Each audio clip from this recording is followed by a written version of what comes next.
최고의 건강을 위한 보충제. 여러분은 뭐라고 생각하십니까? 마그네슘, 비타민, 생선오일? 네, 여러 가지가 있을 수 있겠지만 단 하나만 꼽으라면 저는 단연 인프라레드, 즉 적외선이라고 말하겠습니다. 완전히 무료로 받을 수 있는 이 빛, 왜 우리 삶에 더 많이 필요할까요? 지금부터 하나씩 풀어보겠습니다. 적외선은 태양광의 약 50%를 차지하는 빛의 한 형태입니다. 이 빛은 특정 기기에서 나오는 적색광 치료 장치에서도 발견되지만 자연 태양광이 주는 것만큼 강력하진 않죠. 적외선은 700나노미터에서 3000나노미터의 파장을 갖고 있으며 근적외선, 중적외선, 원적외선으로 나뉩니다. 이 빛은 파장이 짧은 청색광이나 자외선보다 더 깊숙이 우리 몸을 관통합니다. 적외선은 하루 종일 햇빛 속에 있지만 특히 아침과 저녁 일출과 일몰 시간대에 청색광과 적외선의 비율이 가장 높습니다. 아침 일출은 청색광과 적색적 외선이 동시에 존재하는 시간인데 청색광은 폴리펩타이드인 프로오피오멜라노코르틴을 ACTH로 전환해 코르티솔을 생성하고 이는 우리의 생체 리듬을 활성화시킵니다. 그와 동시에 적외선은 물, 산소, 그리고 시토크롬C 산화효소가 근적외선 광자를 흡수하게 만들어 미토콘드리아를 활성화시키고 이로 인해 ATP, 이산화탄소, 그리고 세포 내 수분 생성 등의 다양한 효과가 일어납니다. 아침 햇빛 속의 적외선은 콜라겐 합성을 촉진시키며 이는 엘라스틴과 히알루론산 생성에도 영향을 미칩니다. 또한 코르티솔이 아침에 방출되어 우리를 깨우는데 도움을 주고 콜라겐 구조를 변화시켜 조직이 풀어지며 우리를 각성 상태로 만듭니다. 그러나 하루 종일 적외선이 있어야 이 콜라겐 구조가 다시 재조립됩니다. 인공 청색광에만 노출되면 콜라겐이 더 많이 분해되어 피부와 조직에 손상을 줄 수 있습니다. 적외선은 피부 건강에도 큰 영향을 줍니다. 주름 개선, 피부 탄력성 증진, 수분 유지, 염증 완화 등의 효과가 있으며 장기적으로 피부 재생을 도울 수 있습니다. 적외선은 또한 우리 몸이 산소를 더 효율적으로 활용하도록 도와줍니다. 산소가 적외선 광자를 흡수하면 전자 구성이 바뀌어 더 많은 산소가 단백질과 반응해 효율적인 산소 활용을 촉진합니다.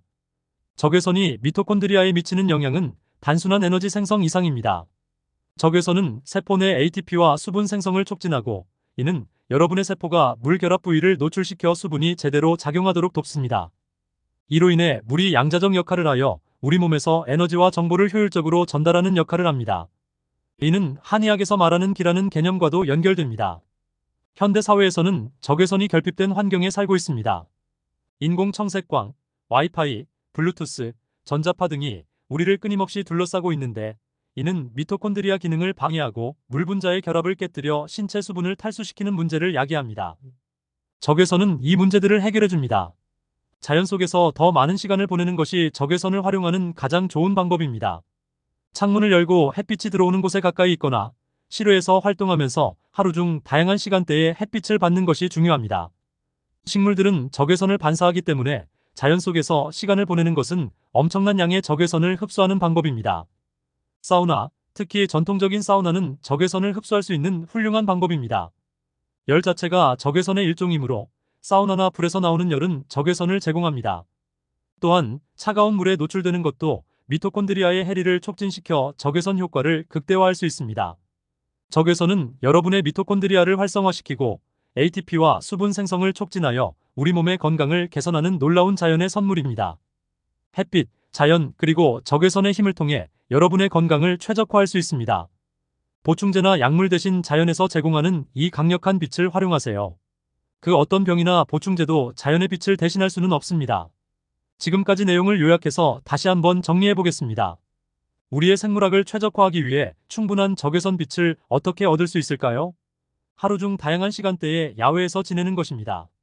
하루 중 다양한 시간대에 걸쳐 밖으로 나가거나 그럴 수 없다면 창문을 열고 최대한 가까이 앉으세요. 직접적인 햇빛을 받지 않아도 충분한 적외선 빛을 받을 수 있습니다. 식물은 적외선을 반사합니다. 식물들이 녹색인 이유는 그들이 적외선을 반사하기 때문입니다.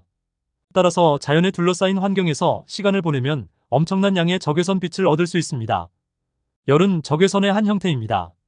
전통적인 사우나는 많은 양의 원적 외선을 제공하며 불을 사용할 때 나오는 열도 적외선을 포함하고 있습니다. 추운 환경에 노출되면 미토콘드리아가 더 효율적으로 작동합니다.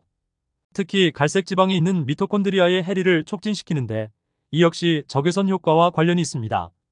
추위에 노출될 때는 실내 얼음 목욕보다는 야외에서 접지되어 있고 미네랄을 포함한 물에 몸을 담그고 햇빛을 받는 것이 좋습니다. 청색광과 인공 전자기파 노출을 줄이고 몸의 산화환원 상태를 개선하세요.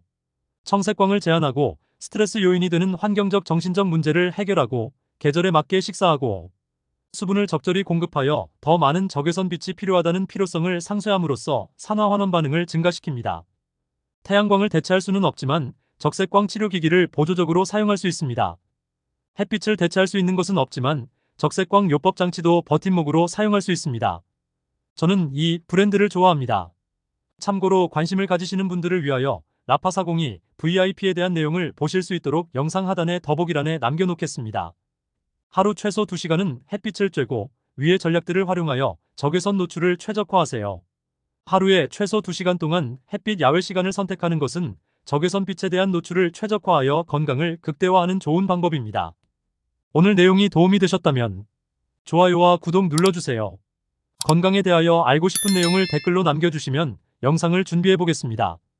감사합니다.